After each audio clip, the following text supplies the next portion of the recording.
رمضان میں سب سے بڑا اللہ کا احسان یہ کہ اللہ آپ کو فرض پورے کرنے کی توفیق، بہت بڑا انعام۔ ایک چیز جو میں لوگوں میں نوٹ کرتا ہوں، غور کرتا ہوں، جن لوگوں کو روزے رکھی توفیق چونکہ عادی ہوتے ہیں، ہر سال رکھ رہے ہیں، تو وہ روزوں کو روٹین کا ایک حصہ سمجھتے ہیں، اور جو اس نعمت پر ان کو احساس ہونا چاہیے کہ اللہ نے ہم سے کتنا بڑا کام لی، وہ احساس ان کو، جب اللہ آپ کو کوئی بڑی نعمت دیتا ہے تو اللہ بھی یہ چاہتا ہے کہ اس نعمت پر کسی نے آپ کو بہت بڑا گفٹ دیا، آپ نے سائٹ پر دیکھا بھی نہیں، دینے والے کی بھی بے اکرامی۔ تو جیسے اللہ یہ چاہتے ہیں کہ لوگ گناہوں پہ خوف زدہ ہوں، گناہ کر کے ندامت ہو، جرم کا احساس ہو، اسی طرح اللہ یہ چاہتے ہیں نیکی کر کے ان میں شکر کا جذبہ پیدا ہو۔ اگر کوئی شخص گناہ کرتا ہے جس کا آخرت پر یقین نہیں ہے، اسے گناہ کر کے کبھی بھی شرمندگی محسوس وہ کرتا چلا جائے، لیکن اگر آپ گناہ کرنے کے بعد شرم محسوس کرتے ہیں، ندامت ہوتی ہے، تو یہ ایمان کی علامت ہے، آخرت پر یقین کی علامت ہے، اللہ کے وجود کے یقین کی علامت ہے۔ بالکل اسی طرح اگر نیکی کر کے خوشی محسوس ہوتی ہے تو یہ بھی ایمان کی علامت ہے، یہ بھی آخرت پر یقین کی علامت ہے۔ اور اس کا ایک دنیا میں فائدہ یہ ہوتا ہے کہ اس سے مزید نیکی کی توفیق ملتی ہے۔ رمضان میں شیطان ایک دھوکہ یہ دیتا ہے کہ آپ نے اگر روزے رکھے ہیں تو کون سا تیر مار لیا، ساری دنیا روزے رکھ رہی ہے، یہ شیطان کا بہت بڑا حملہ ہے۔ میرا معاملہ یہ ہے، الحمدللہ ہم سب روزے رکھتے آ رہے ہیں بچپن سے ہی، جب سے بلوغت کی دہلیز پہ قدم رکھا ہمارے گھر میں روزے کا معمول تھا، روزہ چھوڑنے کا تصور نہیں تھا، اب بھی نہیں ہے، پہلے بھی نہیں تھا، تو رکھتے آ رہے ہیں بچپن سے، بلکہ جب بالغ نہیں تھے اس وقت بھی رکھتے تھے، ہمارے بچے اب بھی رکھ لیتے ہیں، منع کرنا پڑتا ہے کہ بھائی نہیں رکھو، بچوں کو تو شوق ہوتا ہے کہ رکھنا ہے، تو الحمدللہ معمول ہے۔ لیکن اس کے باوجود میں یہ سوچتا ہوں کہ اے اللہ، میرے جیسے نالائق کو تو نے یہ توفیق دی کہ میں رمضان کے روزے رکھ رہا ہوں، یہ تیرا مجھ پہ بہت بڑا ہے۔ انسان یہ سمجھے اپنے بارے میں کہ صرف میں ہی گویا رکھ رہا ہوں، مجھے باقیوں سے غرض نہیں ہے وہ کیا کر رہے ہیں، میرے اوپر تو بڑا احسان ہے اللہ کا۔ ہم تو نالائق ہیں بھائی، عام دنوں میں ایک روزہ رکھنے سے پہلے 10 دفعہ سوچتا ہے انسان کل رکھوں کہ نہیں رکھوں، رکھتا ہے تو ایسا سمجھتا ہے جیسے آج ہم نے بہت بڑا تیر مار لیا کوئی، اور رمضان آتا ہے ہم جیسے مجھ جیسے نالائق کو اللہ توفیق دے دیتا ہے 29 یا 30 روزے رکھنے کی، 30 کی تو 15 سال ہو گئے، کوئی رپورٹ ہے ہی نہیں، 29 ہی ہوتے ہیں پاکستان میں، 29 روزے رکھنے کی اللہ ہم جیسے نالائقوں کو توفیق دے دے، تو بھائی میں تو اپنا معاملہ اللہ سے دیکھتا ہوں، مجھ سے تو نے اتنی بڑی نیکی کروا لی، مجھے کیا پتا بھائی قدیر بھائی کیا کر رہے ہیں، شاکر بھائی کیا کر رہے ہیں، رفیع بھائی ہیں، یہ تو روزہ رکھ کے پتہ ہی فرق ہی نہیں پڑتا ماشاءاللہ، روزے میں بھی ایسے ایسے گھوم رہے ہوں گے، آپ دیکھ لیں کبھی ان کو آ کے، روزہ رکھ کے نا عصر کے وقت سب مرجھائے ہوئے ہوتے ہیں، کراچی میں جیسی گرمی ابھی شروع ہو گئی ہے، رفیع بھائی نہیں ماشاءاللہ، ان کو پتہ نہیں اللہ نے الگ سے کوئی انرجی رکھتے ہیں، آپ بدگمان نہ ہو، بعض دفعہ انسان اتنا فریش ہوتا ہے کہ لوگ سمجھتے ہیں کہ اس کا ہے ہی نہیں، یہ ہمیں یقین ہے کہ رکھتے ہیں۔ تو میں تو یہ دیکھتا ہوں کہ میرے جیسے نالائق کو اللہ نے توفیق، میں تو اس پہ خوش ہوں، میں تو اس پہ خوش کہ ہم جیسے تیسے ہیں، جتنے مرضی نالائق ہوں، او بھائی ایک روزہ نہیں، 2 نہیں، 3 نہیں، 4 نہیں، 5 نہیں، 6 نہیں، 7 نہیں، 8 نہیں، اللہ نے کتنے روزے ہم سے رکھوا لی، تو ایک دل میں راحت محسوس کی ہے، خوشی محسوس، ہاں تھوڑا سا یہ خوف بھی ہونا چاہیے، تھوڑا سا، کہ ایسا نہ ہو کہ ہماری بدعملی سے اجر ضائع ہو جائے، یہ خوف بھی ضروری ہے، یہ خوف بھی تاکہ اترائے نہیں انسان، لیکن اصل تو یہ ہے کہ یہ کیا ہے، نعمت ہے۔ ہمارے نبی صلی اللہ علیہ وسلم سے بھی ثابت ہے، ہمارے نبی اپنے آپ کو موٹیویٹ کرتے تھے روزہ رکھ کے، اپنے آپ کو موٹیویٹ کر رہے ہیں، اپنی حوصلہ افزائی کر رہے ہیں۔ کیسے حوصلہ افزائی؟ جب آپ صلی اللہ علیہ وسلم روزہ افطار کر لیتے، کیسے انسان کو خوشی محسوس، آج خوشی اس لیے نہیں ہو رہی کہ سحری میں 3 پراٹھے پھوڑے ہوئے ہوتے ہیں، پھینیاں کھجلے کھائے ہوئے ہوتے ہیں، بھوک ہی نہیں لگ رہی، وہ تہ جو بیٹھنا شروع ہوتی ہے عصر مغرب میں جا کے، تو وہ جو ڈکاریں، اکثر لوگ مجھ سے رمضان میں یہ پوچھ رہے تھے کھٹی ڈکاریں نگلنے سے روزہ تو نہیں ٹوٹتا؟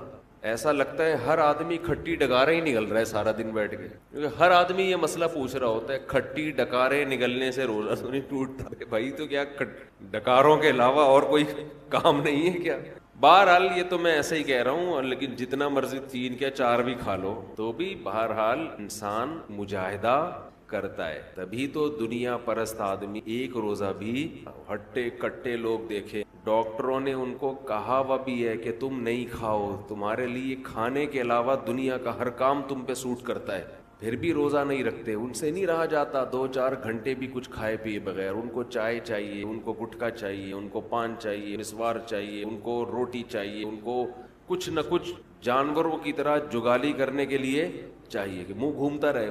ہیں روزہ خور آپ دیکھ لو، کھا رہے ہیں، ان سے نہیں برداشت ہوتا. گھر میں سب کا روزہ ہوتا ہے، بوڑھوں نے رکھا ہوا ہوتا ہے، لوگ ہمیں آ کے بتاتے ہیں سب کا روزہ ہے، ایک نالائق بیٹا ہے ہٹا کٹا جوان، اس سے نہیں رکھا جاتا، گھر میں نحوست کا ذریعہ بنا ہوا ہے. تو ایسے ہی صورت میں اللہ اگر آپ کو توفیق دے دیتا ہے، ٹھیک ہے تھوڑا خوف بھی ہونا چاہیے کہ پتہ نہیں قبول ہو رہا ہے کہ نہیں ہو رہا، لیکن امید کو، شکر کو خوف پر غالب رکھنا. تو میں یہ کر رہا تھا ہمارے نبی بھی اپنے آپ کو موٹیویٹ کیا کرتے. کیسے؟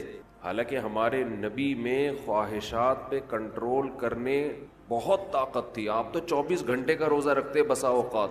تو آپ صلی اللہ علیہ وسلم جب روزہ افطار کرتے تو کیا فرماتے؟ ذہب الظما، پیاس چلی، ذہب الظما، پیاس تھوڑی دیر کی ٹینشن تھی، ہمارے اللہ نے وہ پریشانی ختم کر. وَبَتَلَّتِ الْعُرُوقُ، رگیں تر ہو گئی، خشکی جسم میں تھی، چہرے پہ انسان کی خشکی پیدا ہو جاتی ہے نا. تو آپ صلی اللہ علیہ وسلم فرماتے ابتلت العروق، رگیں تر ہو. یہ دنیاوی ٹینشن جو تھوڑی دیر کی تھی یہ بھی اللہ نے ختم کر دی. وَثَبَتَ الْأَجْرُ إِن شَاءَ اللَّهُ، اور اللہ نے چاہا تو اجر ہمارے نامہ اعمال میں لکھ دیا گیا. یعنی یہ ہمارے لیے کتنی خوشی کی بات ہے کہ ہمارے رب نے ایک نیکی ہم سے کروا کے جو پریشانی تھی وہ بھی ختم کر دی، اور نیکی کا ثواب ہمیشہ کے لیے ہمارے اعمال میں درج کر دی. جب انسان گناہ کرتا ہے تھوڑی دیر کی لذت حاصل ہوتی ہے، یہ لذت تھوڑی دیر بعد ختم، اور نحوست اور گناہ اور اس کا عذاب آپ کے اعمال میں ہمیشہ کے لیے لکھ دیا گیا. ایسا ہوتا ہے کہ نہیں ہوتا؟ بد نظری ہے، انٹرنیٹ پر کوئی فحش چیز دیکھ رہے ہو، زنا کر رہے ہو، کچھ حرام کھا رہے ہو، تھوڑی دیر کا گناہ ہے، لذت تھوڑی دیر کی، مزہ تھوڑی دیر کا. کوئی گناہ ایسا نہیں ہے جس میں ہمیشہ کا مزہ ہو. اللہ نے انسان کی خواہشات کو محدود اور صلاحیتیں بھی محدود. جو لوگ جوانی میں زنا کرتے ہیں، 1 بار کریں گے، 2 بار کریں گے، ان کو زنا میں بھی لذت نہیں رہتی، پھر وہ عادت پڑ جاتی ہے حرام کی، گند میں منہ مارنے کی، لیکن وہ لذت نہیں رہتی. اور جب عمر آہستہ آہستہ بڑھتی ہے، بڑھاپا آتا ہے، تو ٹھڑک باقی رہ جاتی ہے، زنا کرنے کی طاقت ختم، مچلتا رہتا ہے، ہر وقت سسکیاں لیتا رہتا ہے، ٹینشن ساری زندگی کی، لیکن طاقت کیا ہو گئی؟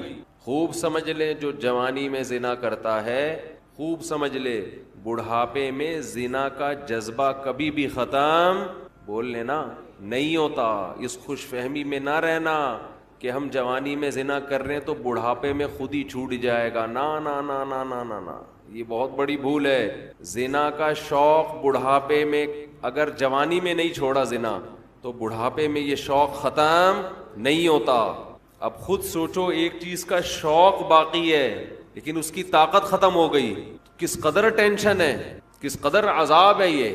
جن لوگوں کو جوانی میں لڑکوں سے بدفعلی کی عادت ہو، خوب سمجھ لو بڑھاپے میں یہ عادت کم نہیں ہوتی بلکہ بڑھتی ہے، لیکن برائی کی طاقت ختم ہو جاتی ہے. ایسے لوگوں کا بڑھاپا جوانوں سے زیادہ بدتر گزرتا ہے، بہت خطرناک.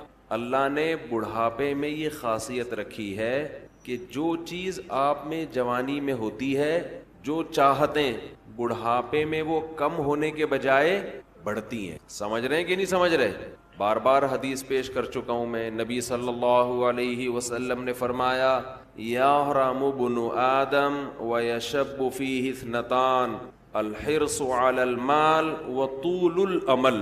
نبی صلی اللہ علیہ وسلم نے فرمایا انسان جیسے جیسے سے بوڑھا ہوتا ہے، عمر بڑھتی ہے، دو چیزیں اس میں جوان ہوتی چلی جاتی. کیا مطلب؟ طاقت پکڑتی ہیں دو چیز. جسم جیسے جیسے کمزور ہو رہا ہے نا عمر بڑھنے سے، دو چاہتیں اس میں کمزور ہونے کے بجائے جوان ہو رہی ہیں. ایک لمبی لمبی امیدیں، دوسرا حرص، لالچ، مال کی ہوس، یہ کم ہونے کے بجائے بولو بڑھتی ہے. پہلی بات تو یہ سمجھ لیں کہ نبی نے یہ نہیں فرمایا کہ انسان جیسے جیسے بوڑھا ہوتا ہے دو چیزیں پیدا ہوتی ہیں، یہ نہیں فرمایا، بلکہ فرمایا دو چیزیں، دو برائیاں جوان ہوتی ہیں. جوان وہی چیز ہوتی ہے جو پہلے پیدا ہو چکی. اس حدیث کا صاف مطلب ہے کہ جوانی میں اگر ان دو چیزوں کو ختم کر دیا، برائیوں کو، تو پھر بڑھاپے میں یہ دو چیزیں جوان نہیں ہوتی. جب ہیں ہی نہیں تو جوان کہاں سے ہوں گی؟ اور اگر جوانی میں ان دو برائیوں کو آپ نے ختم نہیں کیا تو اس امید پہ مت رہنا کہ جب بوڑھا ہو جاؤں گا تو یہ دو برائیاں مجھ سے ختم ہو جائیں گی. نا نا نا نا، بڑھاپے میں یہ بڑھیں گی. میں سمجھا پا رہا ہوں. لوگ کیا کرتے ہیں، جوانی میں پلان بنا رہے ہو، موت کی تیاری نہیں کرتے نا. یہ پروجیکٹ، یہ پروجیکٹ، یہ پروجیکٹ، پیسوں کی ہرس، لالچ، یہاں سے میرا بحریہ ٹاؤن میں اس کے 2 پلاٹ، میرے 3 ہونے چاہیے. یہ شوق ہوتے ہیں نا جوانی کے. اس کی 2 شادیاں، میری 3 ہونی چاہیے، اس کی 3 تو میری 4 ہونی چاہیے. یہ نہیں ہوتا شوق. یہ جتنا بھی ڈال لو یہ پیدا نہیں ہو رہا. اس میں بڑے ڈھیٹ ہیں. جو شوق ہونا چاہیے، یہ تو اس کی کثرت تو پیغمبروں کی سنت ہے نا. یہ والا نہیں پیدا ہو رہا. بس پلاٹوں پہ خرچ کر رہے ہیں، جہاں پیسہ آئے گا گاڑی خرید لیں گے. ہم کہتے ہیں نبی صلی اللہ علیہ وسلم نے فرمایا دنیا میں سب سے قیمتی سرمایہ نیک عورت ہے. اس پہ خرچ کرنے کے لیے تیار نہیں. کہہ رہے نہیں ایک اور گھر بنا لو، ایک اور گاڑی خرید. چلو آپ کی ٹینشن ہے، آپ جو تو پھر میرا بیان کا رخ چینج ہو جاتا ہے. تو دو برائیاں. جوان آدمی کیا کرتا ہے، بحریہ ٹاؤن میں 2 پلاٹ ہونے چاہیے. اس کے پاس اس کے 1 کروڑ روپے کماتا ہے تو میں 2 کروڑ روپے کماؤں. اس کو جب موت یاد دلائی جائے کہ ابے تھوڑے دنوں میں مر جائے گا، قبر جب تو پلاٹ خریدتا ہے تو قبرستان بھی تو جا کے دیکھا کرنا. قبرستان بھی تو جا کے دیکھ، تھوڑے دنوں میں وہاں جائے گا. تو شیطان اسے کیا کہتا ہے، بھائی تھوڑے دنوں میں کون آ رہا ہے، ابھی تو میں 30 سال کا ہوں، ابھی تو میں 35 سال کا ہوں، ابھی تو میں 25 سال کا ہوں، ابھی تو بڑا ٹائم ہے، ابھی تو میں ابا بنوں گا، پھر دادا بنوں گا، نانا بنوں گا، پھر بچے بڑے ہوں گے، بہت ٹائم ہے. تو وہ دنیا کی یہ ہوس جوانی میں ختم کرنے کی کوشش نہیں کرتا. اور وہ یہ سمجھتا ہے کہ جب میری ایج زیادہ ہوگی، بال سفید ہوں گے، کمر جھک جائے گی، کڈنی کا پرابلم، ہارٹ کا پرابلم شروع ہوگا تو مجھے خود ہی اس دنیا سے رغبت ختم ہو جائے گی. ٹھیک ہے، پھر قبر کی بھی تیاری کر لیں گے. پھر یہ بزنس میں، کاروبار میں دل کو اٹکانے کی کوشش نہیں کریں گے. پھر بحریہ ٹاؤن گیا تیل لینے، پھر جا کے قبرستان دیکھ لیا کریں گے. تو حدیث کا مطلب یہ ہے کہ یہ آپ کی خوش فہمی ہے، ایسا ہونے والا نہیں ہے. یہ دماغ سے نکال دو. جیسے جیسے عمر بڑھے گی نا، یہ لالچ اور طول الامل، لمبی امیدیں. لمبی امیدیں کا کیا مطلب، میں بھی نہیں مروں گا، یہ امیدیں کم نہیں ہوں گی بلکہ بڑھیں گی. اور پیسوں کی جو محبت ابھی آپ کے دل میں ہے یہ کم نہیں ہوگی، یہ محبت اور زیادہ بڑھے گی. میں کمال ہے نبوت کے علوم پر، ہم نے اپنی زندگی میں جو بوڑھے ہیں نا جنہوں نے جوانی میں لالچ ختم نہیں کی، بالکل 100% اس حدیث کے مطابق ان کو پایا ہے. بالکل 100%. میں نے اپنی زندگی میں، ہم نے دونوں طرح کے بوڑھے دیکھے ہیں، سخی بھی اور کنجوس بھی. اچھا پہلے تو میں حدیث کی تشریح ذرا مکمل کر دوں، پھر مثالوں سے بات سمجھاؤں گا. حدیث میں جب بھی یہ آتا ہے نا کہ یہ 2 چیزیں ایسی ہیں یا 3 چیزیں، تو یاد رکھو حدیث میں وہ عدد مقصود نہیں ہوتا. یہاں سے بہت سے لوگ دھوکہ کھاتے ہیں. میری ایک اہل حدیث عالم سے بحث ہوئی، وہ ایصال ثواب کے منکر نا، کہ میت کے لیے آپ کوئی نیکی کر کے اس کو ثواب نہیں پہنچا سکتے. میں نے کہا دلیل کیا ہے؟ کہنے لگے حدیث میں آتا ہے 3 چیزوں کا ثواب ملتا ہے، صدقہ جاریہ، جو اولاد آپ کے لیے دعا کرے، اور علم ينتفع به، وہ علم جو آپ چھوڑ کے جائیں. 3 ہیں، چوتھی کوئی نہیں ہے. بھائی حدیث میں جب بھی یہ آتا ہے نا یہ 3 کا عدد، یہ 4 کا عدد، تو اس پر امت کا اجماع ہے کہ اس سے وہ عدد میں محصور نہیں ہوتا. اس کا مطلب ہے کہ یہ 3 تو ہیں, جو بھی اس معنی کی ہوں گی وہ سب اسی میں داخل ہیں. جیسے حدیث میں آتا ہے, ایک صحابی نے عرض کیا, یا رسول اللہ میں اپنی والدہ کے لیے صدقہ کرنا چاہتا ہوں, کیا ثواب ملے گا؟ آپ نے فرمایا ہاں. اب یہ نہیں کہ صرف صدقے میں ہی انحصار ہے, صدقہ تو ایک نیکی ہے. اس حدیث سے صاف پتہ چلتا ہے کہ نیکی جیسے اپنے لیے کی جاتی ہے, اپنے کسی مرحوم کے لیے بھی کی جاتی ہے, کی جا سکتی ہے. آپ صدقے کے لفظ کو پکڑ کے بیٹھ گئے کہ صدقہ ہے تو باقی نہیں ہے, تو صدقے میں کون سی ایسی خاص بات ہے؟ اصل میں تو حدیث میں اصول اور ضابطہ بیان کر دیا جزیات کے ضمن میں. قرآن و سنت کی عادت ہے کہ جزیہ بیان کر کے لا بیان کیا جاتا ہے. جیسے قرآن کہہ رہے ماں باپ کو اف نہ کرو, تو یہ ایک جزیہ ہے, لیکن اس کے ضمن میں ایک لا بیان کر دیا کہ تکلیف نہ پہنچاؤ, کیونکہ اف کہنا بھی کیا ہے؟ تکلیف ہے. تو بیسک تکلیف پہنچانا ہے, اف کا لفظ یہ اصل مقصد نہیں ہے. اسی وجہ سے ہماری نظر میں جو راجح قول ہے دلیل کے لحاظ سے وہ یہی ہے کہ ایصال ثواب صدقہ کر کے بھی کیا جا سکتا ہے اور کسی بھی نیکی کے ذریعے کیا جا سکتا ہے. یہاں پر پھر ایک اعتراض ہوتا ہے, یہ اعتراض کا جواب دے کے پھر آتا ہوں اصل, کیونکہ پھر لوگ شارٹ کلپ بنا کے آدھی چیز چلاتے ہیں. اعتراض یہ ہوتا ہے کہ صحابہ کرام سے ثابت کیوں نہیں ہے کہ کسی نے قرآن پڑھ کے ثواب پہنچایا ہو. سمجھتے ہیں نہیں یاری سمجھ. ہمارے اہل حدیث حضرات اکثر یہ سوال کرتے ہیں کہ پھر صحابہ نے ایصال ثواب کیوں نہیں کیا. اس کا جواب یہ ہے کہ ایصال ثواب نام ہے اس نیت کے ساتھ نیکی کرنا کہ یہ ثواب کس کو پہنچے؟ مرحوم کو پہنچے. یہ نیت ہے امر باطن. ہمارے سامنے صحابی کی نیکی تو آئے گی, ان کا دل کا ارادہ ہمارے سامنے نہیں آئے گا. جیسے ایک صحیح حدیث تو آ گئی ہمارے سامنے کہ صحابی نے نبی سے پوچھا کہ میں صدقہ کر رہا ہوں, نیت کیا ہے؟ والدہ مرحوم یا والد مرحوم کے لیے کنواں بنا رہا ہوں. اب باقی جس صحابی نے اپنے کسی مرحوم کے لیے کیا کیا وہ تو ان کے دل کی حالت تھی نا, ہمارے سامنے تو وہ عمل آئے گا, دل کی نیت تھوڑی ہمارے سامنے آئے گی. ہاں اجتماعی سطح پہ کسی نے مرحوم کے لیے کچھ کیا ہوتا وہ پھر چھپنے والا کام نہیں تھا, وہ نقل ہوتا, اور ایسی کوئی حدیث نقل نہیں ہے. اس لیے ہم کہتے ہیں اجتماعی سطح پہ ایصال ثواب ناجائز ہے, بدعت ہے. نہیں آئی بات میرا خیال. اخپل طریقے سے انفرادی طور پر آپ کوئی نیکی کریں مرحوم کے لیے ٹھیک ہے, لوگوں کو جمع کر کے کریں یہ عمل کیا بن جائے گا؟ بدعت. کیونکہ اگر جمع کر کے کرنا جائز ہوتا تو پھر یقیناً صحابہ سے ثابت ہوتا, پھر یہ عمل چھپنے والا تھا نہیں. سمجھ میں آ رہی ہے بات؟ کہ آپ اگر چھپ کے یعنی قرآن خوانی میت کے ایصال ثواب کے لیے ہم اس عمل کو بدعت سمجھتے ہیں, کیونکہ یہ ثابت نہیں ہے. حضرت ابو بکر کا انتقال ہوا تو حضرت عمر نے کوئی پبلک کو بلایا کہ آ جاؤ ہمارے یہاں قرآن خوانی ہو رہی ہے, تمبو لگا ہوا بھائی آ جاؤ. اپنے طور پر اخپل طریقے سے بیٹھ کے پڑھو بھائی, اخپل طریقے سے میت کے لیے کوئی بھی سورت پڑھ لو, کوئی بھی نیکی کر لو. بہتر تو یہی ہے کہ صدقہ کو فوکس کرو جو حدیث میں منصوص ہے, جس کا حدیث میں صراحتاً ذکر ہے, تو سب سے افضل تو یہی ہے. اس کی مثال ایسے ہے کہ جیسے صحابی نے پوچھا میں کنواں بنانا چاہتا ہوں. اب آپ کہیں کہ کنواں بنانا تو جائز ہے, مسجد بنانا جائز نہیں ہے, کیونکہ حدیث میں مسجد کا ذکر نہیں ہے. تو بھائی کنواں بھی ایک نیکی ہے, مسجد بھی ایک نیکی ہے.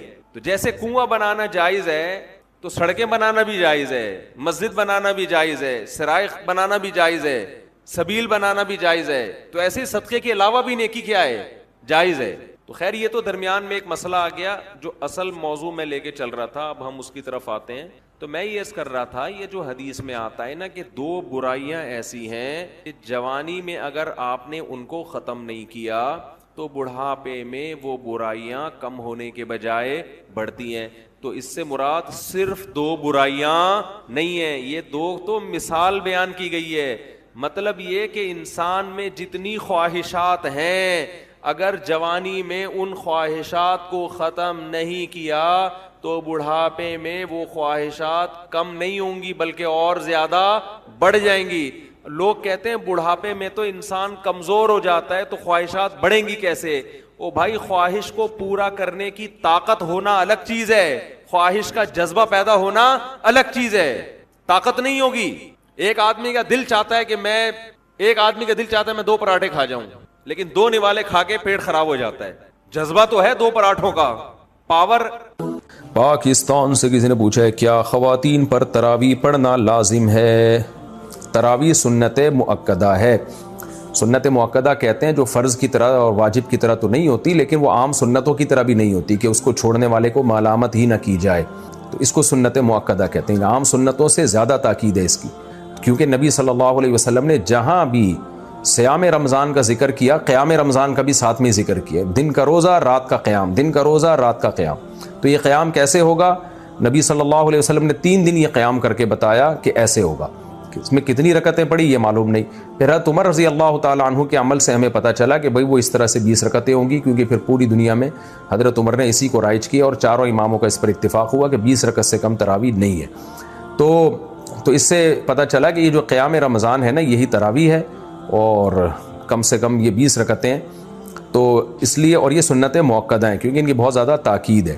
تو سنت مؤکدہ کا حکم یہ ہے کہ مرد ہو یا عورت دونوں کے لیے ایک ہی حکم ہے، الگ الگ نہیں ہے۔ ہاں، مرد بہتر ہے کہ جماعت سے پڑھیں، جماعت سے سنت مؤکدہ نہیں ہے، خوب سمجھ لیں، انفرادی طور پر بھی پڑھ سکتے ہیں مرد ہو یا عورت، لیکن جماعت سے پڑھنا افضل ہے، کیونکہ حضرت عمر نے جماعت قائم کی تھی، اور اس لیے تاکہ قرآن ختم ہو لوگوں کا، جن کو قرآن پڑھنا آتا ہے وہ جماعت کرائیں، جن کو نہیں آتا وہ قاری کے پیچھے سنیں۔ تو اب خواتین پہ تو مسجد کی جماعت فرض نماز بھی لازم نہیں ہے، تو تراویح کہاں سے لازم ہوگی؟ تو اس لیے خواتین بہتر ہے گھر میں تراویح پڑھیں۔ مسجد جانا چاہیں تو ہماری رائے تو یہی ہے کہ اس زمانے میں ان کو مسجد جانے کی بھی اجازت ہے، حدیث میں اس کی ثبوت ملتا ہے، اور تراویح میں تو ہمیں ملتا ہے کہ اسلاف اپنے عورتوں کو بھی تراویح کی نماز میں لایا کرتے تھے۔ تو لیکن بہرحال سنت مؤکدہ یہ ہے کہ پڑھ لیں آپ، جماعت سے پڑھنا سنت مؤکدہ نہیں ہے، گھر میں پڑھنا زیادہ افضل ہے۔ تو آپ گھر میں تراویح پڑھیں، 20 رکعت پڑھیں، اور سنت مؤکدہ کا حکم یہ ہے کہ کبھی کبھار چھوٹ جائے تو انشاءاللہ گناہ نہیں، کوئی حرج نہیں ہو، اس میں کوئی گناہ نہیں ملے گا، اور اگر کسی عذر سے چھوڑ دیں تو ویسے ہی کوئی حرج نہیں ہے، کیونکہ فرض واجب بہرحال نہیں ہے۔ تو بہت زیادہ تھکاوٹ ہو تو چھوڑی جا سکتی ہے، اور کبھی تھکاوٹ نہ بھی ہو تو کبھی ویسے ہی بھی چھوڑی جا سکتی ہے، لیکن کنٹینیو چھوڑنے کی عادت نہ بنائیں۔ لیکن ویسے ایک جنرل نالج کے لیے بتا دوں، جو پڑھتے ہیں پراپر پڑھتے ہیں، جو نہیں پڑھتے پھر وہ چھوڑتے ہی ہیں۔ یہ تراویح ایسی چیز نہیں ہے 2 دن پڑھ لی 1 دن چھوڑ دی، تو جو ایسے کرتا ہے وہ پھر چھوڑا ہی رکھتا ہے۔ تو جو پڑھتے ہیں وہ کنٹینیو پڑھتے ہیں۔ تو نبی صلی اللہ علیہ وسلم نے جب بہت زیادہ تراویح کی فضیلت بیان کی ہے، قیام رمضان کی فضیلت بیان کی ہے، جس کو بعد میں اسلاف نے نام تراویح کا دیا، تو آپ کو چاہیے کہ اس سے قطر ادر کہ یہ سنت مؤکدہ ہے یا غیر مؤکدہ، آپ یہ فضیلت حاصل کریں، کیونکہ شاعر نے کہا ہے تمتع من شمیم عرار نجد فما بعد العشیۃ من عراری، کہ ایک خوشبو ہوتی ہے جیسے رات کی رانی کی خوشبو، یہ رات کے بعد ختم ہو جائے گی۔ تو تراویح کی فضیلت بھی رمضان کے بعد ختم۔ تو اس بحث میں پڑھے بغیر کہ سنت مؤکدہ ہے یا غیر مؤکدہ ہے، واجب ہے یا نہیں، اس بحث میں پڑھے بغیر آپ کنٹینیو پڑھ لیں، کیونکہ ثواب بہت ہے اس کا، اور یہ عید کا چاند نظر آتے ہی آپ کے پاس یہ آپشن ختم ہو جائے گا۔ لیکن حکم یہی ہے کہ سنت مؤکدہ ہے۔ انڈیا سے کسی نے پوچھا میرا حمل بار بار ضائع ہو جاتا ہے، کسی نے بتایا کہ یہ شیطانی حرکت ہے، کیا یہ صحیح ہے؟ صحیح ہے تو اس سے نجات کیسے ملے گی؟ جس نے بتایا ہے اس نے شیطانی حرکت کی ہے۔ باقی حمل کا بار بار ضائع ہونا یہ تو خواتین میں نارمل ہے، کوئی بیماری ہو سکتی ہے، کوئی مسئلہ ہو سکتا ہے، تو اس کے لیے گائنی کی ڈاکٹرز ہیں، بڑی ایکسپرٹ ڈاکٹرز بھی ہیں، آپ ان سے رابطہ کریں۔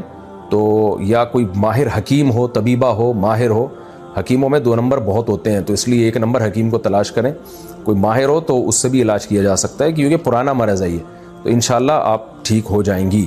میں بھی دعا کرتا ہوں اللہ آپ کو اس بیماری سے نجات عطا فرمائے۔ نو شہر و فیروز پاکستان سے، اگر قرآن پاک یاد ہو اور ایام حیض میں زبانی پڑھا جائے تو کیا یہ صحیح ہے یا نہیں؟ نہیں، حیض میں قرآن نہیں پڑھ سکتے، اس میں میں مدلل کلپ ریکارڈ کروا چکا ہوں۔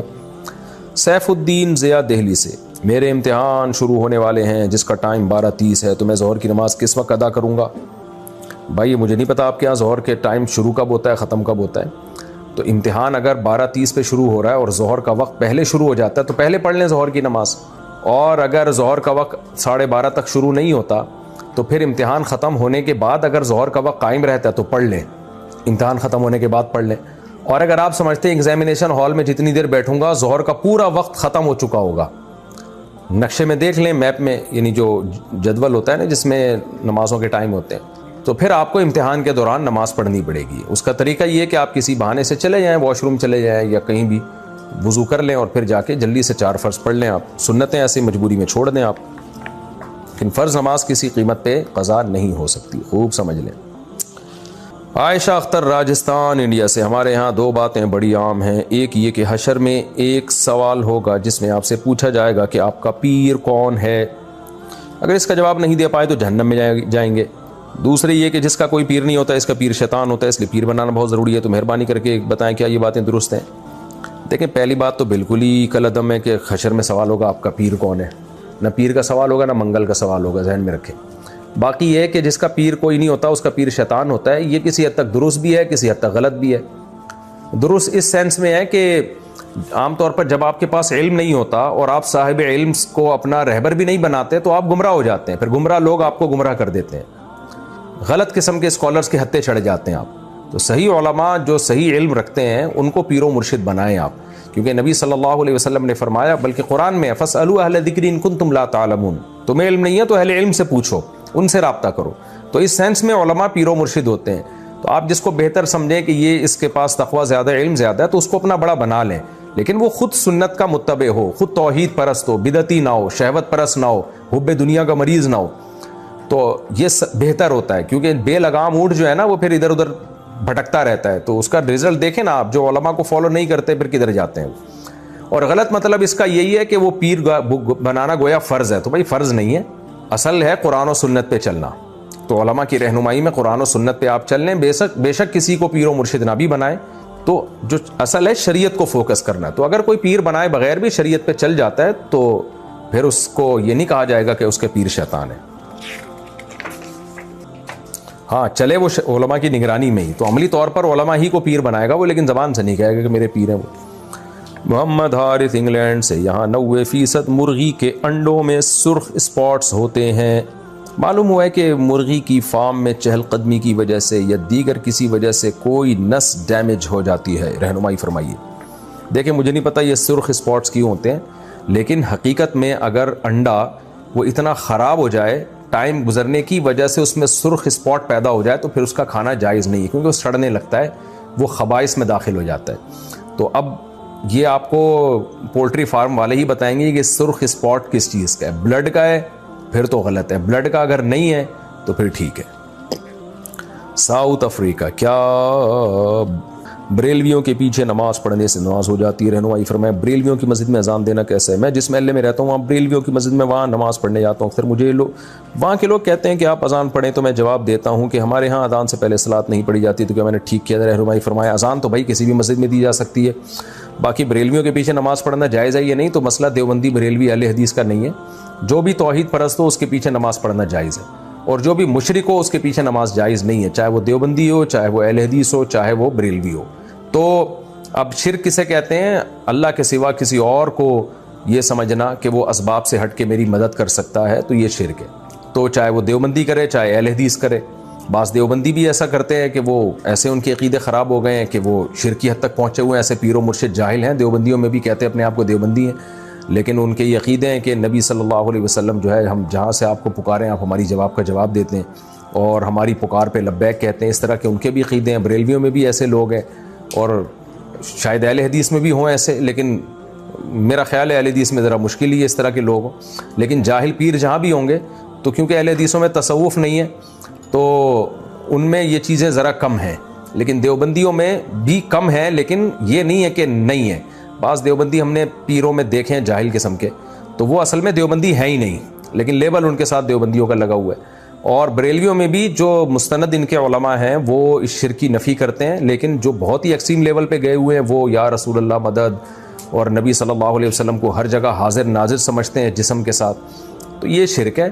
تو ایسا کوئی بھی امام ہوگا اس کی اقتداء میں نماز جائز نہیں ہوگی۔ تو مسئلہ دیوبندی بریلوی اہل حدیث کا نہیں ہے، مسئلہ یہ ہے کہ صحیح العقیدہ کے پیچھے نماز ہو جاتی ہے، جو شرکی عقیدہ رکھتا ہو اس کے پیچھے نماز نہیں ہوتی۔ عبداللہ آفریدی یو کے سے، یہاں پر ایک مسجد میں بریلوی لوگ اذان سے پہلے اور اذان کے بعد بھی کچھ پڑھتے ہیں، تو ان کے پیچھے نماز پڑھ سکتے ہیں یا نہیں؟ یہ مسئلہ بھی میں نے بتایا ہے کہ بات دیوبندی بریلوی کی نہیں ہے، بات یہ ہے کہ جس کا عقیدہ شرکیہ ہو، چاہے وہ دیوبندی ہو چاہے بریلوی ہو چاہے اہل حدیث ہو، اس کے پیچھے نماز نہیں ہوگی، اور جس کا عقیدہ شرکیہ نہیں ہے اور اسلام کے بنیادی عقیدوں کا وہ منکر نہیں ہے اس کے پیچھے نماز ہو جائے گی، چاہے بریلوی ہو چاہے دیوبندی ہو چاہے اہل حدیث ہو۔ انڈیا سے کسی نے پوچھا، میرا ایک لڑکی سے نکاح ہوا تھا جس کو میں بالکل بھی پسند نہیں کرتا تھا اور نہ اب کر رہا ہوں۔ عجیب آدمی ہے بھائی۔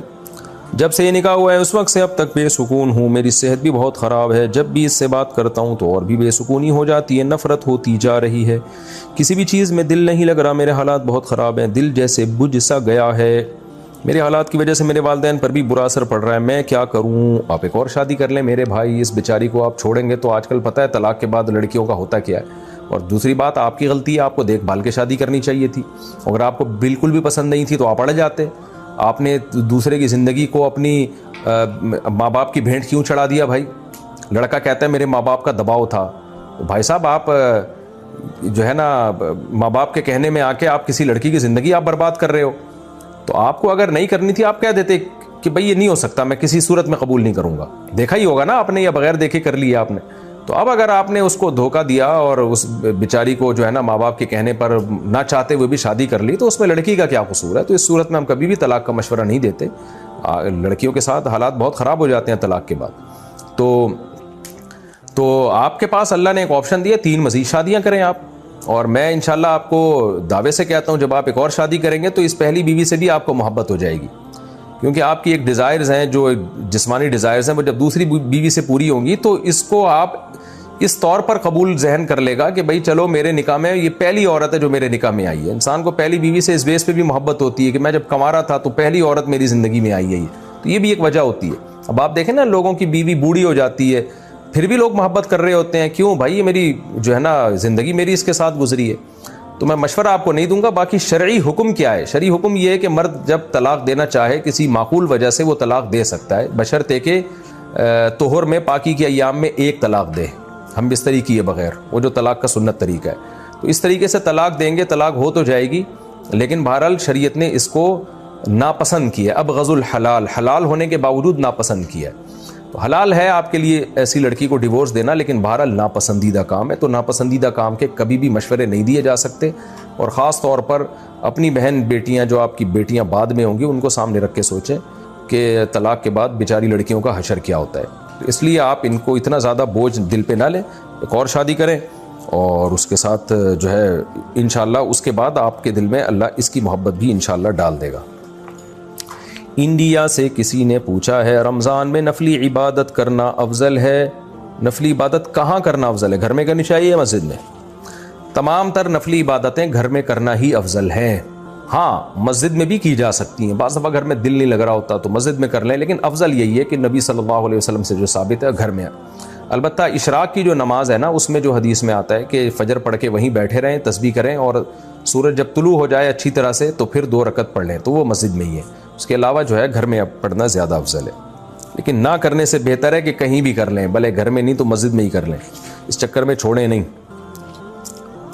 انڈیا سے سعودی عرب سے کسی نے پوچھا ہے خواتین کے لیے تبلیغی جماعت میں جانے کے بارے میں کیا حکم ہے؟ رہنمائی فرمائیں۔ ایک ہی راستہ خواتین کے لیے ڈھنگ کا رہ گیا ہے، جہاں وہ پردہ سیکھتی ہیں، جہاں وہ حیا سیکھتی ہیں، اس کے بارے میں بھی حکم پوچھ رہے ہیں۔ میں تو کہہ رہا ہوں یہ حکم ہے اپنی بیویوں کو لے جایا کرو تبلیغ میں میرے بھائی، بہت فائدہ ہوگا۔ جن لوگوں نے اپنی عورتوں کو تبلیغ میں لے کر گئے ان کے گھروں میں معمولات زندہ ہو گئے ہیں، تسبیحات تلاوت کی پابندی ہو گئی ہے، تو لے جایا کریں۔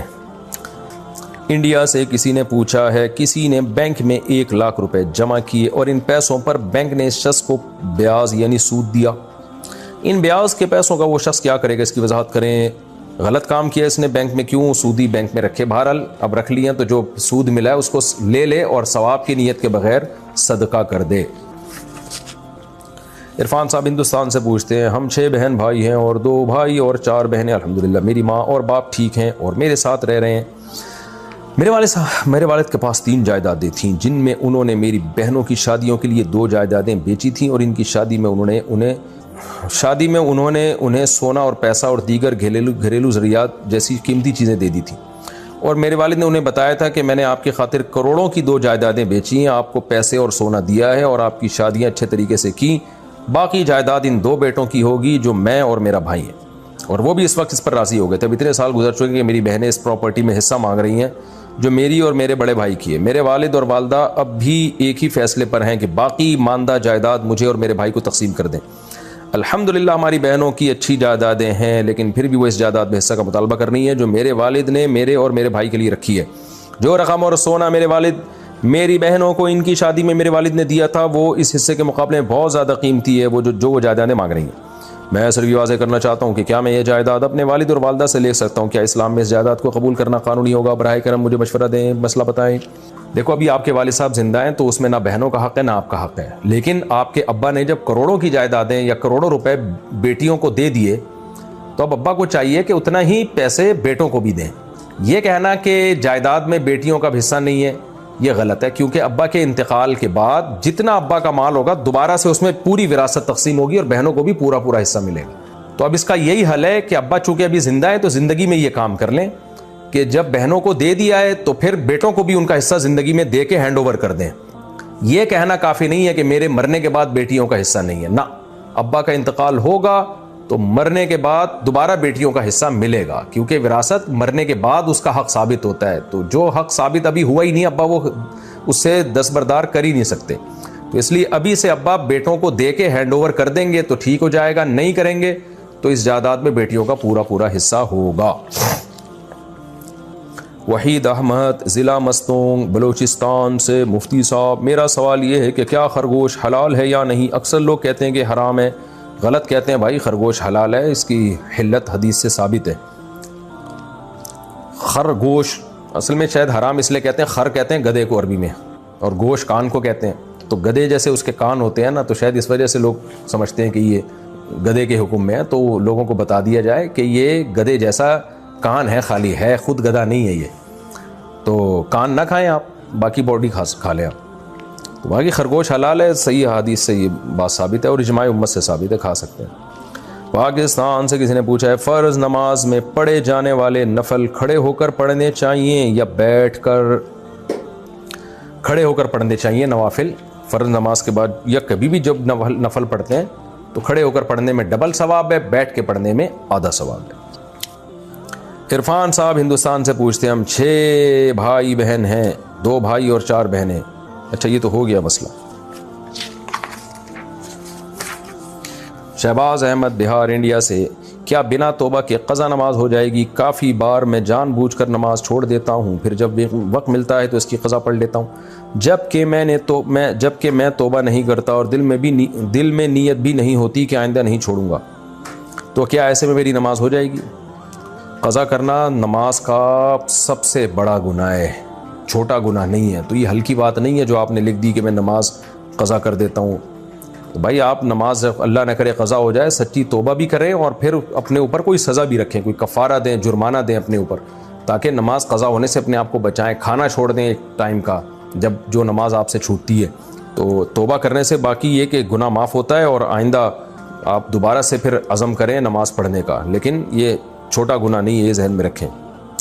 پاکستان کے نے پوچھا اگر ایک ہی کمرے میں نماز پڑھی جا رہی ہو اور دوسری طرف کوئی آواز بند کر کے موبائل استعمال کر رہا ہو، یعنی کوئی تصویر یا ویڈیو ہی دیکھ رہا ہو اور موبائل کی پچھلی سائیڈ نماز پڑھنے والے کی طرف ہو، تو کیا نماز قبول ہو جاتی ہے؟ پتہ نہیں کیا پوچھا ہے، ایک کمرے میں نماز پڑھی جا رہی ہے اور دوسری طرف کوئی آواز بند کر کے موبائل استعمال کر رہا ہو، ہاں تو نماز آپ کی ہو جائے گی، وہ پیچھے بیٹھا ہوا ہے جو مرضی کر رہا ہے، آپ کا اس سے کیا لینا دینا۔ پاکستان سے پوچھا کیا صدقے کے پیسوں کو سر کے اوپر سے وار کر دینا جائز ہے؟ ہمارے ہاں نئی دلہن جب گھر آتی ہے تو صدقے کے پیسوں کو یا مرغی کو اس کے اوپر سے وارا جاتا ہے، کیا یہ صحیح ہے؟ جہالت والی بات ہے، یہ نہیں کرنا چاہیے۔ وہ ایک یوٹیوب پہ میں نے کلپ بھی دیکھا تھا، مرغی کو اوپر سے گزارا، اس نے بیٹ کر دی، تو اور پھر مرغیاں ذبح کر کے صدقہ کرنا یہ بھی عجیب سی چیز ہے، لوگ سمجھتے ہیں خون بہنے سے بلائیں ٹلتی ہیں، تو جس غریب کو دینا ہے تو مرغی کی قیمت ہی دے دو اس کو، آپ وہ جو چاہے گا خرید لے گا، تو یہ دلہن کے اوپر سے نہیں گھمائیں، بس ویسی صدقہ کر دیں اور پیسے صدقہ کیا کریں، مرغیاں نہ گھمایا کریں۔ مسیح الرحمان حیدرآباد انڈیا سے، سعودیہ میں رہتا ہوں، فیملی کے ساتھ اس سال حج کرنے کا ارادہ ہے، مگر میرے والدین جو کہ انڈیا میں رہتے ہیں انہوں نے اب تک حج نہیں کیا، کیا والدین کو حج کرائے بغیر میں اپنی بیوی کو حج پر لے جا سکتا ہوں؟ اس کے بارے میں کیا حکم ہے؟ اگر آپ پر حج فرض ہو چکا ہے تو آپ پہلے حج کر لیں، اگر ماں باپ پہ حج فرض تھا تو پھر ان کو کرا دیں آپ، لیکن اگر ان پہ حج فرض نہیں ہے آپ پہ ہے تو پھر آپ پہلے کر لیں، ماں باپ کو پھر بعد میں کرا دیے گا۔ آبادی ہے تقریباً 24 کروڑ ہے نا، آبادی تقریباً 24 اسپیس اتنی ہے، آبادی 24 کروڑ ہے، بڑے اچھے ڈاکٹر ہیں، بڑے سمجھدار، لیکن فیملی پلاننگ والوں نے نا سبھی کو دماغ کی چولیں ہلا دی ہیں، اتنا پروپیگنڈا کیا کہ سبھی ہل گئے ہیں اس میں۔ تو وہ کہہ رہے تھے کہ ہمارے پاس اسپیس اتنی ہے اور آبادی 24 کروڑ، اور آسٹریلیا کے قریب ایک ملک ہے، کون سا ملک ہے یار آسٹریلیا کے قریب، بڑا زبردست ملک ہے، نیوزی لینڈ، ہاں نیوزی لینڈ کی آبادی 2 کروڑ ہے اور اسپیس اتنی ہے جتنی پاکستان, یعنی اسپیس اتنی ہے اور آبادی صرف 2 کروڑ, اور ہمارے یہاں اسپیس نیوزی لینڈ جتنی اور آبادی 24 کروڑ. ہو کتنی آبادی ہو گئی. کبھی بھی کسی چیز کو اس طرح سے کمپیئر نہیں کیا جاتا, سمجھ رہے ہو. یہ ایسے جیسے 1000 کلومیٹر کی اسپیس ہو, 1000 کلومیٹر کی اسپیس ہو اور اس میں 100 بندے رہ رہے ہوں, اور آپ کہیں 1000 کلومیٹر کی اسپیس میں 100 بندہ رہ رہا ہے اور وہ صرف 500 کلومیٹر کی اسپیس ہے اور اس میں 200 بندہ رہ رہا ہے. ابے 500 کلومیٹر میں بھی 200 بندہ بہت کم ہے. نہیں آئی میرا خیال ہے بات سمجھ. یعنی آپ جس ملک سے کمپیئر کر رہے ہو نا اس کے لحاظ سے ٹھیک ہے 2-2.5 کروڑ کی آبادی بہت کم ہے, تو 24 کروڑ کی آبادی بھی پاکستان کے لحاظ سے کم ہے, کیونکہ پاکستان کے پاس اسپیس 24 کروڑ کے حساب سے بھی بہت زیادہ ہے, بہت زیادہ اسپیس ہے. تو جب بھی کیلکولیٹ کیا جاتا ہے نا کسی کے مقابلے میں نہیں کیا جاتا. اور آسان مثال, کھانے پینے کی مثالیں زیادہ لوگوں کی سمجھ میں آتی ہیں. دیکھو ایک جگہ 100 آدمیوں کو بلایا اور دیگیں تیار کی ہیں 100 دیگیں 100 بندوں کے لیے بہت ہیں یا نہیں ہیں, اور ایک جگہ بلایا 10 آدمیوں کو, ان کے لیے دیگیں تیار کی 200, یہ بھی بہت ہیں. کیا خیال ہے؟ اب کہہ رہے 10 آدمیوں کے لیے 200 دیگیں ہیں اور یہاں پاکستان میں صرف 100 آدمیوں کے لیے 100 دیگیں ہیں. تو بھائی وہ 10 کے لیے 200 بھی بہت زیادہ ہیں, لیکن 100 کے لیے بھی 100 بہت زیادہ ہیں. تو 24 کروڑ کی آبادی پاکستان میں کم ہے یا زیادہ اسپیس کے, کیونکہ وہ تو اسپیس ہی کر رہے ہیں نا کہ دیکھو رقبہ برابر ہے اور آبادی کئی گنا زیادہ ہے, تو اس سے کیا ہو گیا, رقبہ زیادہ برابر ہے آبادی زیادہ ہے. آپ یہ دیکھو کہ اس رقبے میں آبادی سما سکتی ہے کہ نہیں سما سکتی. یہ کیلکولیشن آپ لوگوں کے سامنے پیش کرو کہ پاکستان کا رقبہ اتنا ہے, آبادی اتنی ہے, تو فی بندہ اتنا رقبہ آ رہا ہے. آپ جب کیلکولیٹ کرو گے فی بندہ اتنا آ رہا ہے کہ آپ کی سوچ سے بھی زیادہ. ابھی برساتی مینڈکوں کی طرح بھی بچے پیدا کرو گے نا, ملک بھرنے والا نہیں ہے. یہ میں اسپیس کی بات کر رہا ہوں, اسپیس کی. ایک بلوچستان ہی کو دیکھ لو, پورا کنٹری آپ کا پنجاب, KPK, سندھ سمیت پورا کنٹری صرف ایک بلوچستان میں بڑی لگژری لائف گزار سکتا ہے اگر صرف ایک بلوچستان میں اتنی اسپیس ہے. کراچی سے حیدرآباد کبھی سفر کیا ہے آپ نے؟ اسپیس کے علاوہ کچھ نہیں ملے گا آپ کو. کوئی آلو پیاز ٹماٹر کی لہلاتی فصلیں نظر نہیں آئیں گی یہاں پہ آپ کو. اسپیس ہی اسپیس ہے. پھر آپ ٹھٹھا کی طرف جاؤ, اسپیس ہی اسپیس. آپ ٹنڈو اللہ یار جاؤ, اسپیس ہی اسپیس. اتنی اسپیس ہے کہ پاگل ہو جاؤ گے آپ. سمجھتے ہو کہ نہیں سمجھتے؟ تو لیکن یہ فیملی پلاننگ والے بڑے ہوشیار ہوتے ہیں, جب اسپیس کی بات میں مار کھاتے ہیں تو فوراً کہتے ہیں خالی اسپیس تھوڑی چاہیے, وسائل بھی تو چاہیے. فوراً کیا کہیں گے یہ بھائی جب وہ آ گئے دولہا, ابے دولہا کو ہم اسپیس کے چکر میں کیوں بیڑا غرق کریں, پہلے ان کا نکاح پڑھا دیں. جہاں سے ہم نے بات ختم کی تھی روکی وہیں سے انشاءاللہ میں کنٹینیو کروں گا. خالی اسپیس ہمیں نہیں چاہیے, وسائل بھی تو ہوں. کیا خیال ہے؟ زرعی زمینیں وہ رہائش گاہوں میں تبدیل ہو رہی ہیں اور آم کے باغات کٹ رہے ہیں, وہاں لوگ گھر آباد کر رہے ہیں, تو یہ تو لوگ ہی لوگ ہوں گے. آم کہاں سے کھاؤ گے, گندم کہاں سے کھاؤ گے؟ یہ بھی ایک یہ پلٹا کھاتے ہیں, اس طرف جاتے ہیں. میں بھی اس طرف آنے والا ہوں, پہلے آپ کی شادی ہو جائے. کہاں سے آئے ہیں؟ 11 سے. ماشاء اللہ ماشاء اللہ. اور کوئی دولہا ہے؟ بس ایک ہی ہے اصل میں. ٹھیک, اور بھائی ایک دولہا اور ہے. دیکھو یہ صرف اسلام کا حسن ہے. اتنی نوجوان ماشاءاللہ نکاح کرتے ہیں اور ایک دن میں اتنے نکاح ہوتے ہیں. چرچ ترس گئے ہیں عیسائیوں کے چرچ, اور یہ تو وہ نکاح جو مسجد میں ہو رہے ہیں, جو شادی ہالوں میں ہو رہے ہیں وہ اس کے علاوہ ہیں. یورپ امریکہ میں تلاش کرو, چراغ لے کے کوئی بندہ شادی کرتا ہوا نظر نہیں آئے گا تمہیں. ہندوستان میں بھی بیڑا غرق ہو گیا. وہ پنڈت کبھی آگ کے گرد گھمایا کرتے تھے, یہ کلچر بھی آہستہ آہستہ ختم. اور 20-30 سال میں تو پنڈت تلاش کر رہا ہوگا کوئی بندہ ملے کوئی شادی کرنے کے لیے. پنڈت جی چرچوں میں بھی ختم. فیملی سسٹم صرف ایک کس کا باقی رہ گیا ہے؟ دوسرے درجے میں سکھوں کا, پہلے درجے میں کس کا ہے؟ مسلمانوں کا. تو اس لیے یہ ہماری سوسائٹی کا ایک حسن ہے. 2 دانت کا بندہ ہوتا ہے شادی کر لیتا ہے. بکرے 2 دانت کے ہوتے ہیں شادی ہو جاتی ہے. ہمارے 38 دانت کے بھی شادی نہیں, عقل داڑھیں نکل کے ٹوٹ چکی ہوتی ہے, پھر بھی نہیں ہو رہی ہوتی. تو یہ ہماری سوسائٹی کا ایک حسن ہے. الحمدللہ جوان دولہے آ رہے ہوتے ہیں ماشاءاللہ. مجھے اتنی خوشی ہوتی ہے ان کے چہروں کو دیکھ کے کہ, اور ان کی شادیاں بھی کم وقتوں کی ان لوگوں کی. دیکھو کبھی یوٹیوب پہ ان کی کوئی شادی کی تقریب دیکھو, اتنا بڈھے سے دولہے, دلہنیں بھی بڈھی سی. تو ہمارے یہاں ینگ عمر میں لوگ شادی کرتے ہیں, بچے بھی پیدا ہوتے ہیں, فیملی بناتے ہیں, لائف کو انجوائے کرتے ہیں. یہی عمر ہے میرے بھائی. بتاؤ کسی پنڈت کو دیکھا اتنے نکاح پڑھاتے ہوئے کبھی ہیں؟ ابھی اس اتوار کو 7 نکاح پڑھائے ہیں ایک ٹائم پہ, ہول سیل کے حساب سے نمٹایا ہے 7 گواہوں, 7 دولہاؤں کو. اس سے پہلے بھی پتہ نہیں 6-7 نکاح تھے جمعے کو, 7-7 8-8 ایک ٹائم پہ نکاح ہو رہے ہوتے ہیں. رائے جاؤ نا تبلیغی اجتماع میں, دیکھا ہے عصر کے بعد دے دنا دن نکاح, 15-15 20-20 نکاح ایک ٹائم پہ. تو یہ ہماری مسجدوں میں ہو رہا ہے. کوئی ہوتا ہے چرچوں میں ایسا, کوئی ہوتا ہے مندروں میں. تو یہ اسلام کے زندہ ہونے کی علامت ہے. زندہ مذہب کون سا ہے؟ اسلام ہے. تبھی اللہ نے اس کو محفوظ رکھا ہے. باقی حساب ختم ہو رہا ہے, حساب کتاب. اور ظاہر ہے جب نکاح مسلمانوں میں ہو رہے ہیں تو نسل بھی کس کی بڑھ رہی ہے؟ بولتے کیوں نہیں؟ تو اس لیے میں اسلام دشمنوں سے کہتا ہوں تم جتنی اسلام کے خلاف تبلیغ کرو کچھ بھی حاصل ہونے والا نہیں ہے.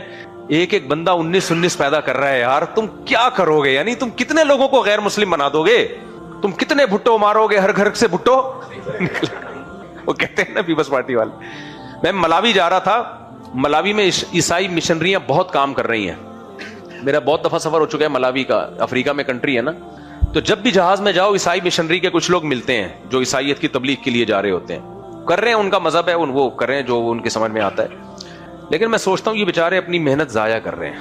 یہ بیچارے کیا کر رہے ہیں؟ محنت برباد کر رہے ہیں. کیونکہ ان لوگوں کے یہاں شادی بھی دیر سے ہوتی ہے, بچے بھی ایک آدھی ہوتے ہیں. میں صرف ملاوی میں ایک دورہ کر کے آتا ہوں اور اسپیڈ ان کی ڈبل کروا دیتا ہوں. 4 شادیوں کی ترغیب دیتا ہوں, 2-4 میرے بیانات ہوتے ہیں اور وہ 2-2, 3-3 شادیاں کرنا شروع کرتے ہیں, بچے پیدا کرتے ہیں. اب عیسائیوں نے 1 سال محنت کر کے فرض کر لو 500 لوگوں کو عیسائی بنا دیا. وہاں مشنریوں نے کروڑوں روپے ان کے خرچ ہوئے وسائل پہ. ہم نے کیا کیا؟ اسپیڈ تیز کروا دی اور 1 سال میں 5000 بچے زیادہ پیدا ہو گئے. وہ مسلمان ہی پیدا ہوں گے نا, ہمارے بیان تو مسلمان ہی سنتے ہیں. تو پلڑا کس کا بھاری ہوگا؟ مسلمان ہو. جو مسلمان گھر میں پیدا ہوتا ہے وہ ہوتا بھی بڑا پکا ہے. ہوتا بھی کیا ہے؟ پکا. جو کنورٹ ہوا ہے اس کا کیا بھروسہ ٹرنا منجے. ہمارے حضرت فرمایا کرتے تھے, ہمیں پنجابی, ہمارے حضرت تھے پنجابی نا, مفتی رشید احمد صاحب لدھیانوی, تو کہتے تھے ہمیں بچپن میں پنجابی میں کتاب پڑھائی جاتی تھی سوال جواب کی شکل میں. اس میں تھا کہ جب جے کوئی پوچھے توڑا ایمان کھلوتا ہے کہ بیٹھا, بیٹھے کو پنجابی میں کیا کہتے ہیں؟ بیٹھا ہی کہتے ہیں. توڑا ایمان کھلوتا ہے کہ بیٹھا, تو اسے بولو بیٹھا ہے. کھلوتا ہوگا تو کہیں ٹرنا بن جائے. بیٹھے ہوئے آدمی کے لیے جانا مشکل ہے نا, کھڑا ہوا آدمی تو کہیں بھی چلا جائے. تو جو مسلمان گھرانے میں پیدا ہوتا ہے اس کا بہت مضبوط ہوتا ہے وہ, کیونکہ ایک تو اسلام اس نے بچپن سے ہی دیکھا ہے نا, اس کے دل میں جو اسلام کی محبت ہوتی ہے. جو کنورٹ ہوا ہے وہ بعض مضبوط بھی ہوتے ہیں, بعض ڈھیلے بھی ہوتے ہیں. تو اب وہ عیسائی مشنری نے ملاوی میں محنت کی, 1 سال میں 500 لوگوں کو مسیحی بنا دیا, مسیحی مشنریوں نے. اور ہم نے وہاں جا کے کیا کیا؟ اسلام کے مطابق, اسلام کا ایک حکم ہے نا یہ کہ بھائی نکاح کرو, نسل بڑھاؤ, اور مسلمان کر بھی رہے اس پہ عمل. ہم نے بھی الحمدللہ مسلمان ہونے کے سلسلے میں اس پر عمل کیا ہے. تو پلڑا کس کا بھاری ہوگا؟ مسلمان ہوگا. تو میں عیسائی مشنریوں سے کہتا ہوں آپ ٹھیک ہے, آپ کا مذہب کہہ رہا ہے, آپ کو جو سمجھ میں آئے کریں, لیکن حاصل ہونے والا کچھ بھی نہیں ہے. وسائل خرچ ہوں گے, اسپیڈ کس کی زیادہ ہے؟ آپ تبلیغ کر رہے ہو, اتنا ٹائم لگے گا, اتنا محنت لگے گی. آپ لوگوں کو نسل بڑھانے کی ترغیب دو, پھر دیکھو کیا ہوتا ہے. لیکن وہ ترغیب دے نہیں سکتے. بالفرض وہ ترغیب دیں گے بھی تو ایک بیوی سے دیں گے نا. ان کے مذہب میں 2 شادیاں ہی نہیں ہیں. ایک بیوی سے 19 تو پیدا نہیں ہو سکتے, ورنہ بیوی کا تو بیڑا مر جائے گی. وہ کیا خیال ہے؟ تو آپ کے پاس تو سیکنڈ کا آپشن ہی نہیں. اسلام نے 1400 سال پہلے سوچ لیا تھا بھائی کہ مسلم امہ کو بڑھانا ہے. تو اسلام نے 1400 سال پہلے بھائی یہ شادی جن کی ہو رہی ہے وہ دوسری کی, یہ بھی بات نہ کریں ابھی. نہیں ان کے سامنے نہیں, وہ بھی دلہن کی خوشیوں پہ پانی نہ پھیریں. میں شادی کی مجلسوں میں یہ 2 شادیوں پہ بیان نہیں کرتا, بیچاروں کو خوش ہونے دو نا. تو لیکن میں ایک مثال دے رہا ہوں کہ وہ ملاوی میں نے ان لوگ سے بولا کہ بھائی تم لوگ اپنا ٹائم برباد کر رہے ہو عیسائی مشنریوں سے. اسپیڈ کس کی زیادہ ہے؟ اسپیڈ ہماری زیادہ ہے. اور میرے دورے پہ پابندی لگاؤ. یہاں پر افریقہ میرے دوروں پر پابندی. وہ مجھے سب سے زیادہ مزہ افریقہ میں آتا ہے, دیسی ماحول ملتا ہے وہاں. بڑا مزہ کا ملک ہے افریقہ. جس کنٹری میں بھی جاؤ بڑا مزہ آتا ہے افریقہ میں. دیسی لوگ ہیں, دیسی ماحول ہے, آرگینک چیزیں ہیں, یوریا کے بغیر. تو خیر, تو اس لیے یہ جو اسپیس اور یہ سب باتیں ہیں نا, یہ میں 2-4 جملوں کی بات تھوڑی سی رہ گئی ہے, وہ میں کر لیتا ہوں. یہ ان بیچاروں کا نکاح میں تاخیر ہو رہی ہے, اور آپ جا کے 2 شادیوں کی باتیں نہ شروع کر دینا. خدا کے بندو, ابھی جاؤ دلہن کے ساتھ اچھی باتیں کرو. میرا بتاؤ ہی نہیں کہ مفتی صاحب کے بیان میں بیٹھتا ہوں کبھی. اچھا, وہ بیچاری ابھی سے ڈپریشن میں نہیں چلی جائے. وہ پوچھے مفتی طارق میں, کیا کون مفتی؟ وہی جو شادیاں کرتا رہتا ہے, اس کے علاوہ اس کو آتا کیا ہے؟ وہ خوش ہو جائے گی. ہر بات ہر موقع پہ کہنے کی نہیں ہوتی. میں نکاح پڑھا رہا ہوتا ہوں, لوگ مجھے کہتے ہیں شادی پہ بیان کرو. میں کہتا ہوں لڑکی کے ابا نے یہیں کوٹ دینا ہے دلہا کو.